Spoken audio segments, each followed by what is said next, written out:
The house in the middle of the street.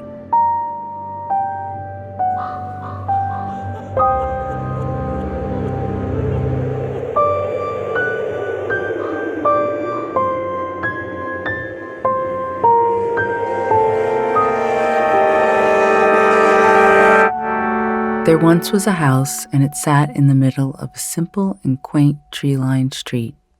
A well-worn gray stone wall lined its front yard. At its center stood a small wooden entry gate, painted a clean white. The gate was marked with shiny black metal numbers that read 17.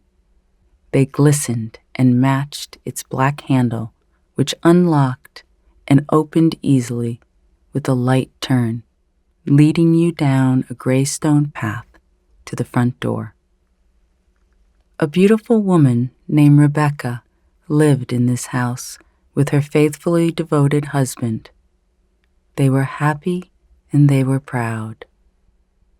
The house had originally belonged to a great-great-aunt of Rebecca's named Minerva. Minerva lived in the house all the days of her life, and she died there on the very last night of the year. She was found on the morning of the new year, dead in her house, by Nestor and his wife Agatha, the house's longtime caretakers. They found her peacefully sleeping in her armchair. Beside Minerva, on her table, stood a simple glass jar, sealed with a shiny golden lid. The jar was marked with the date of the year just passed.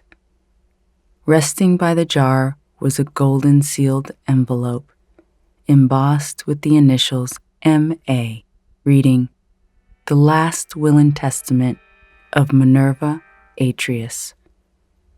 In it, Minerva had written her final earthly wishes, bequeathing the house to her next of kin and all of its belongings. She put aside a solid sum, providing her beloved caretakers, Nestor and Agatha, with all they would need for the rest of their lives, along with a sealed letter reading, "Instructions for the keeper of the house, to be given to whomever took legal ownership of it." None of her next of kin came forward to claim the house. Some neighbors speculated that the relatives passed on such a beautiful home because of the rumored hauntings attached to it. The wild sobs of a young woman heard through the whirling winter winds as the year closed, coupled by a sturdy knocking that emanated onto the street even over Minerva's nightly piano playing. No neighbors or caretakers of the house ever asked Minerva about the sounds heard. They knew Minerva's teenage daughter had died there during childbirth, along with her offspring. They were a superstitious and God-fearing people. They understood it was best not to question the difficulties within families. They knew these things do not necessarily end with the closing of one's life. Sadly and strangely, Minerva's daughter died on the very last night of the year, just as Minerva would years later. And so the house sat and sat for many, many years, with only brief visits from the caretakers, Nestor and Agatha, to air the house out and clip the lawn.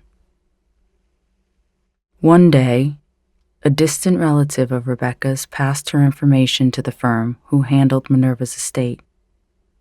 They confirmed Rebecca as being next in the family line to inherit the house and all its belongings, if she so wanted. Rebecca and her husband were thrilled and received the house gratefully. They had heard of the odd happenings surrounding the house and its original residents. Rebecca and her husband thought how sad and exaggerated it was that Minerva's closest relatives couldn't or wouldn't receive this beautiful home They themselves were glad, for this stroke of luck came at just the right time in their lives as they were starting a family together. And so, Rebecca requested an address for her distant relative in order to thank him or her properly. The request was denied. Only a message was sent to Rebecca through the firm. Enjoy the house, please. Follow the clear instructions for the keeper of the house, and once you have gone, simply pass this on. With the arrival of autumn, Rebecca and her husband moved into the house, welcoming this new chapter of their lives in this neighborhood, on this street, and in this house. It was the house of their dreams. And as the last of the season's leaves blew out, in came the arrival of their first child. Their daughter was born. And as their good luck would have it, Miss Eleanor, the daughter of the late caretakers, Nestor and Agatha, was quite a good and helpful hand to nanny their newborn baby. They were indeed happy and quite proud as they lived together in the house in the middle of the street.